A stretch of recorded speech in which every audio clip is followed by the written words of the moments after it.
Hello guys, most welcome once again to my YouTube channel. So लोगोफोर दिनैनि आपडेटआ जोबोद important जागोन आरो नोंथांमोननि थाखाय खोब मिथिनो गोनां दरकार आरो जोबोद निउ आपडेट आरो बे माने खोनाफेरै थ' लोगोफोर आसाम स्टेटनि बाजेट सेसना फेब्रुवारि दानाव जानो थांगासिनो दं आरो बियो जोंनि बिटिसि एसेमब्लियाव जागोन आरो बिनिखायनो 120टा सिट बानायगासिनो दं होननानै खोनानो मोनदों आरो स्पेसियेलि जोंहा मामानि थाखायबो सिट बानायगासिनो दं होननाय खोनादों मानोना आसाम स्टेटनि बाजेट सेसना जोंनि 6 सिडिउल बिटिसि आव जानो थांगासिनो दं स' लोगोफोर बिनिनो जोंहा नै माखासे सेनियर रिटायारमेन्ट पार्सन माखासे सिनियर रिटायारमेन्ट पार्सन बिथांमोना गभर्नमेन्टनो मा होनदों मेम'रेन्डाम होदों मानोना बियो कनस्टिट्युशनेलि आनलिगेल होननानै बिथांमोना मा होदों मेम'रेन्डाम होदों गभर्नरनो थ' लोगोफोर बिनिनो बिथांमोना गोबां बाथ्रा बुंदों नोंथांमोना नैबे भिडिअखौ जोबजासिम नायलाङोबा थारैनो नोंथांमोना गासैबो बाथ्राखौ बुजिना मोनगोन आरो नोंथांनि मोनदांथि बेखौ नोंथाङा कमेन्टआव लिरनानै शेयार खालामनो हागोन स' लोगोफोर नोंथाङा आंनि चेनेलाव गोदानब्ला आंनि चेनेलखौ साबस्क्राइब खालामना लागोन बेबायदि गोदान आपडेट फैयोब्ला नोंथाङा मोननो हानाय बायदि बिदिब्ला नोंथाङा भिडिअखौ नायलांदो गोजोननाय थाबाय दिनै गासै रायजो राजानिसिम दिनैहाय जों खोनानो मोनगासिनो दं बा रायजो राजा नोंथांमोनहा मिथिगासिनो दं जे बिटिसि एसेमब्लियाव स्टेट एसेमब्लि बाजेट सेसनखौ फैगौ फेब्रुवारिनि 17 तारिखनिफ्राय जोंनि बे बिटिसि एसेमब्लियाव हलावनो खालामगोन होननानै लाहार फाहार खालामगासिनो दं जों मिथिनो मोन्दों आरो गोबां बावहाय थाखा फैसा खरस खालामनानै रुम बानायगासिनो दं 126टा सिट बानायगासिनो दं एमएलएफोरनि बेवहाय जोंनि बुंनांगौ बा जोंनि साननाया बेल' जे स्टेटखौ कनस्टिटिउसन मथे स्टेटआवनो स्टेट एसेमब्लियावनो एमएलएफ्रा मिनिस्टारफ्रा जनानै बेयाव स्टेट एसेमब्लियाव आयेनखौ पास खालामो बा बिलफोरखौ पास खालामो आरो बेवहायनो सावरायनाय जायो बे बिटिसि एसेमब्लियाव आर्टिकल 244(2)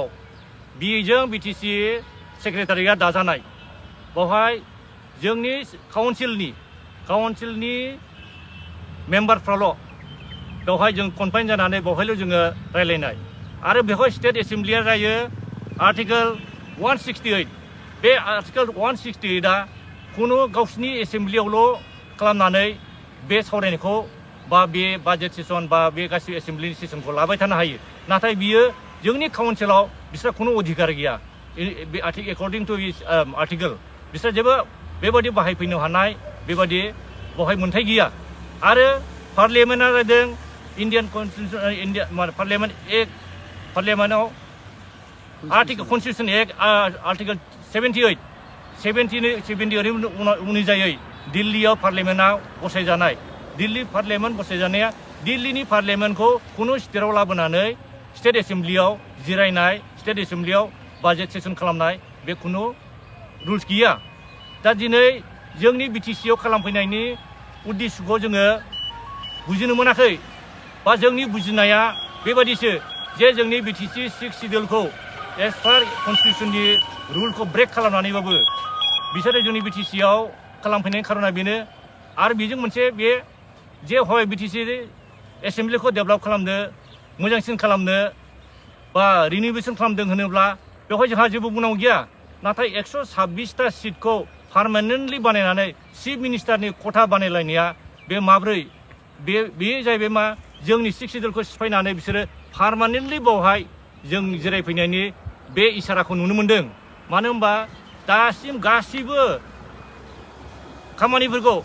स्टेटनि अनुजायैसो खामानिखौ मावगासिनो थानायखौ जों नुनो मोन्दों आरो जुदि बेबायदि जायोब्ला जोंनि 6 सिडिउल बिटिसि एसेमब्लियानो थानाय नङा दा होननो हागौ बेवहाय जोङो मानसिफ्रा दुगा जानो हागौ जोङो एसेम्ब्लिखौनो बेवहाय खुंफैलायनो हाबाय जों स्टेट मोननायनि समान जाबाय जों स्टेटखौनो सालायनो हासै बे नङा रायजोफोर बियो सानसेल' खुंफैगोन आरो बेबो खोथा नङा बे सानसेल' खुंनाया बे टेस्ट खालामफैनाय बे आनजाद नायफैनाय बावहाय जुदि रावबो जेबो बुङाब्ला रावबो जुदि अपोज गैयाब्ला बा अबजेक्सन गैयाब्ला बा जेबो उसुबिदा फिल खालामाखै होननानै बुङोब्ला बे स्टेटखौ बाहाय खालामफैगोन मानसिफ्रा कम्पेयार खालामदों नंगौ गुबुन गुबुन स्टेट बा गोदो दंमोन बे सामार केपिटेल उइन्टार केपिटेल बेखौ बुथलायनाय खिन्थु जोंनि गुवाहाटीनिफ्राय क'क्राझारसिमाव बेसे गोजान 3 घन्टानि गेजेराव जों थांलाय फैलाय खालामबाय आरो बेहाय वेदारनि खुनु चेन्ज गैया बे एखे दा दस्रा एसेम्ब्लि बिसा खालामथों खिन्थु जोंनि बिटिसि एसेम्ब्लियाव बिदि खालामनाय बिसा बेबायदि प्रभिजन गैया मानो होनबा 6 सिडिउलनि जोंनि बे खालामखानाय जायगायाव दाख्लैफोरनो बिसोर सोर बहाबा खालामनो नागिरदों खालामथों खिन्थु जोंनि बे बिटिसि 6 सिडिउलाव बे एसेम्ब्लि हलाव बेखौनो जुदि माबा खालामनानै एसेम्ब्लिखौ फाथिनानै 126टा खालामनाय माने एमएलए फोरनि सिट माने पार्मानेन्ट खालामनानै दोननाय जायो होमबा जों बुजिनो मोनगोन जे जोंनि बिटिसिनि एसेम्ब्लिया बिसोर बाहा ओमफ्राय बिसोर मा पार्टायानो गैया बिसोरो मा बे 126टानि बिथोराव मालाबा जिरायबासो जिरायबाय जिराय मोनगोन होननायखौ थाहैनोसै मानो होनबा केपासिटिखौ 126निसो बानायखाबाय बेनिखायनो जोंनि खावलायनाया बेनो जे जिनिसा जोंनि 6 सिडिउलनि थाखाय एसेम्ब्लि बानायबाय बे एसेम्ब्लि बानायनायाव जोंहा बाहाय गुबुननिखौ जायगा होनानै दिनै जिरायनो मोनबा उन्दुनो मोनबा बे हाखौ बे न'खौ सिख'नाय बेबादिसिम थांगासिनो दं आरो बेनिसा थांगोन बेनिखायनो जों खावलायदों जे जाहाथे दा जुदि बिथांमोनहा बेखौ खालामोब्ला इयुनाव आरो बेबायदि खालामबाय थानो नाङा जों मिन्थिगौ बे जोंनि अबजेक्सन होनायाबो दा खाथिया जानो हागौ मानो होनबा जोंनिया बेवहाय खुनु पजिसननि खोथा गैला एखेखा मानो होनबा मामानि सिङाव दंजोबो जेराव दा मामाया होनखाबाय एसेम्ब्लि सिटखौबो जों 5टा लागोन 15टाखौ होनबा समान जाबाय जोंनाव बेवहायबो अपोजिसन दोननो नागिराखिसै अपोजिसन दोननो नागिरा मा बेवहाय जोंना बिपिएफ इउपिपिएल बिदि थानाय नंला बे जयैनो गभर्नमेन्ट जागोन बेवहाय अपोजिसन थाला होनबा जोंनि नांगौ अभियोगखौ सोर बुंनो दिनै अपोजिसनाबो खमजरि लुज जाबाय अपोजिसन खमजरिनि थाखायनो दिनै स्टेट गभर्नमेन्टजों एलायन्स थानाय गभर्नमेन्टआ जेबो मावनो हायाखिसै नुनानैबो अपोजिसननि खमजरिनि थाखाय बेफोर जिनिसा जागासिनो दं बेनिखायनो जोङो दा